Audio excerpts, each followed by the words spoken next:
he's going to need a trick of 8.5 or higher. It all boils down to this. We know Nyjah Huston lands on his feet. The reigning king of street skateboarding defies gravity, finds his board, and sends the crowd into a frenzy. It's a pattern he's used to repeating. But to understand how dominant he is now, you have to know how he came to control his own fate. You might not know it now because I just look like a typical white lady from California. But for 15 years, I wore a head wrap. I did not own a pair of pants. I was raised vegan for the first 15 years of my life.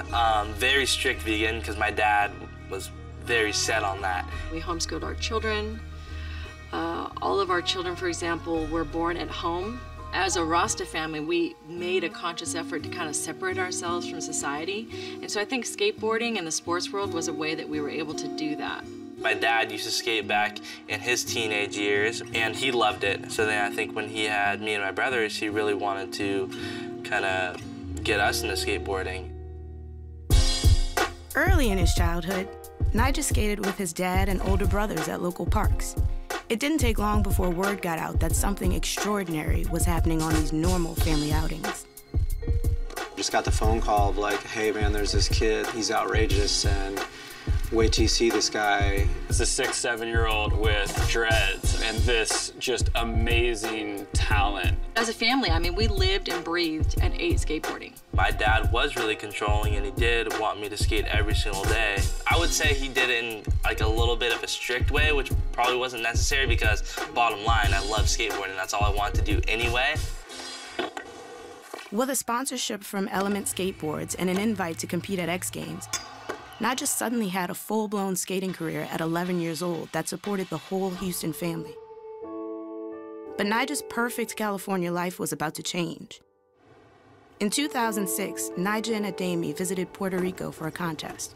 Soon after, the father moved the family to a secluded 26-acre farm there, bought with Nyjah's earnings. I think he wanted to try to keep me and my brothers as far as possible away from like having friends and being a normal kid and getting into trouble and like getting into girls and yeah, stuff like that. I think there was a level of isolation that was slowly taking place over the course of a few years. Nyjah got way better than anyone expected, and with that came media, came interviews, demands, and the Huston family had limited the communication through being pretty much off the grid, and it really led to the severe problems. It came to a point where I wasn't showing up to enough autograph signings and demos and stuff, and it sucks because I wasn't really even aware of that, because I wasn't talking to them. My dad was. It all kind of started to go downhill from there. I did get a phone call from Ryan Kingman, who was the then team manager for Element Skateboards, and he was calling to warn me, like, hey, this can't go on like this anymore, or we have no choice but to let Nyjah go. That was a very surprising thing, and I feel like I'm always kind of meant to be on that company. It was my first sponsor ever. When that whole thing was going down, I didn't feel like it was right at all. Nyjah's contact with the skate world was limited by Ademi, and he lived in social isolation. And there were other problems for the family. According to court documents submitted in their divorce, Kelly alleged that occasionally, Ademi physically and emotionally abused her and Nyjah's 2 older brothers.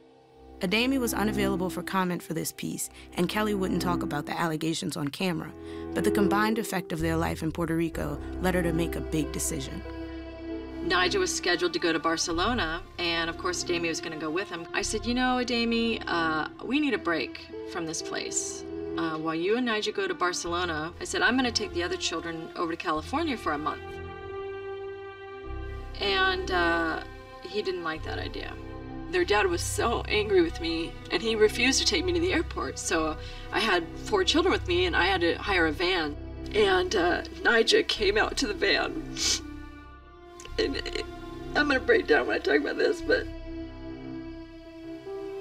that was the worst, because the way he looked at me and the way I looked at him, we both knew, like, this is it. Mom's leaving, but Mom has to leave. And that was really the very saddest moment of my entire life. I was kind of the one sibling that didn't have like a choice because my dad was my manager, so he felt like he had complete responsibility of me. That kind of sucked, you know, all my brothers moving back to California, where I wanted to move back to also, and now I'm just stuck in Puerto Rico, like, oh. It's very painful to have to go through that, to have to separate a child, not only from his mother, but from all of his siblings as well. So it was really, really, really tough choice, but definitely the right choice. Nyjah rarely saw his mom over the next 2 years. With Ademi controlling Nyjah's travel and insisting that they stay in Puerto Rico, Kelly finally filed for divorce in July 2009 and petitioned for full custody of Nyjah and his 3 other minor siblings. That meant the court had to decide which parent controlled Nyjah's career. In May of 2010, a judge decided that Nyjah would live with Kelly in California. I was very thankful that my mom made the decision that she did by helping out my career and getting me back and really getting me back on track. What rekindled the relationship with Nyjah? His mother, for sure. She's really like kind of the glue between all of us. He was already one of the best skateboarders alive. When we started Street League, we knew that it was incomplete without him, and she really made it happen. When I found out about Street League, it was a scramble of how am I going to get him there? Nyjah's money had been so abused and was down to such a low number that he had a court-appointed minors counsel that was holding all of his money in a trust. I literally had barely $100 in my checking account. So I was completely going to Arizona for the first Street League on a wing and a prayer. She called me and said, hey, we're having trouble with the credit card. And I just said, hey, just put all their rooms on my card. Don't even worry about it. And then Nyjah won. He won $150,000. That was kind of the beginning of everything going up. I think that was one of the most important and best feeling contests I've ever won before. And that first event literally changed their lives. From that point, I was able to prove to the courts that I had all the right intentions for my son. And little by little, they gave me more control of managing Nyjah's career. Nyjah finally had the one thing Ademi would never give him, a taste of freedom. At 18 years old, he's Nyjah Huston, the skateboarder, and in total control of what happens now. The time became right to lose the dreads. I think after having them for 15 years, I was like, wow, like I wanna know what it feels like to have normal hair.